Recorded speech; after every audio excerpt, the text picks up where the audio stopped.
سلام، طاهری سفر هستم و با اخبار امروز پنجشنبه 20 نوامبر همراهی شما. در تاجیکستان فروش بلیط هواپیماها و قطارهای سمت روسیه با شناسنامه‌های داخلی قطع کرده شد.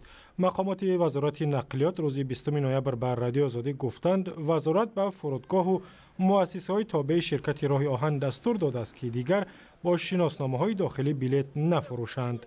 ما با آنها معلومات دادیم که از 15 نوامبر با شناسنامه‌های خارجی مراجعت کنند.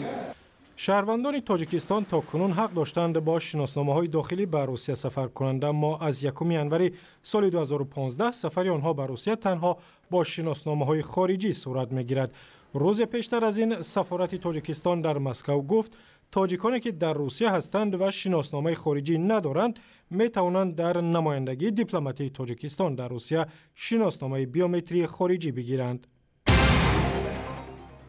ریچارد جونز رئیس دفتر بانک اروپایی بازسازی و رشد در تاجیکستان میگوید این بانک آماده است مسئله سرمایه‌گذاری طرح بزرگ انتقال نیروی برق از تاجیکستان به پاکستان را بررسی کند.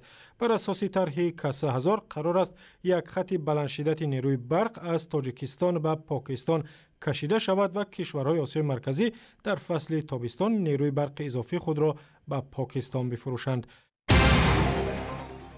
در شهر دوشنبه روز 20 نوامبر نمایشگاه 3 روزه آغاز شد که در آن مؤسسه‌های مالی امکانات خود برای قرضدهی به مردم عادی را معرفی کردند.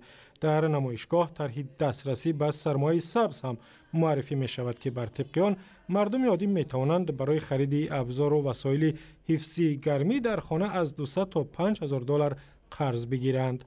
کارخانه‌های ملی و بین‌المللی ما دعوت کردیم که امروز در همینجا ما مردم دهات رو فهمونیم دیم که همین خیال تجهیزات ها ما داریم و میتونن در دوره همین مبلغ های ما با فایز پس گرفته برای استفاده بری، یعنی که خانه های خود یعنی که اساساً برای مردمی کمبغل دوردستی دهات میباشد. در نمایشگاه 40 شرکت و سازمان‌های حکومتی و غیر حکومتی شرکت دارند. هدف از آن تشویق مردم به استفاده ابزار برقی کم خرج و همین گونه استفاده با ثمر نیروی برق در تاجیکستان است که این زمستان‌ها به قول در کشور کمیاب می شود.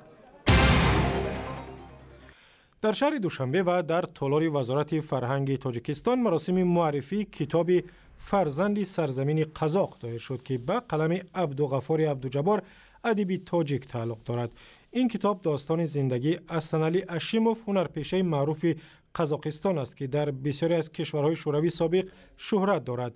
در محفل معرفی کتاب خود هنرپیشه و وزیر فرهنگ تاجیکستان و سفیر قزاقستان در شهر دوشنبه حضور داشتند. حسنعلی اشیموف 77 سال دارد و از جمله در فیلم معروف پایان عمر اتمن نقش بازیده است. و اخبار و گزارش‌های از این هم بیشتر در وبسایت رادیو آزادی، در صفحه‌های ما در فیسبوک، توییتر و یوتیوب و هم صفحه مخصوص رادیو آزادی برای تلفن‌های همراه.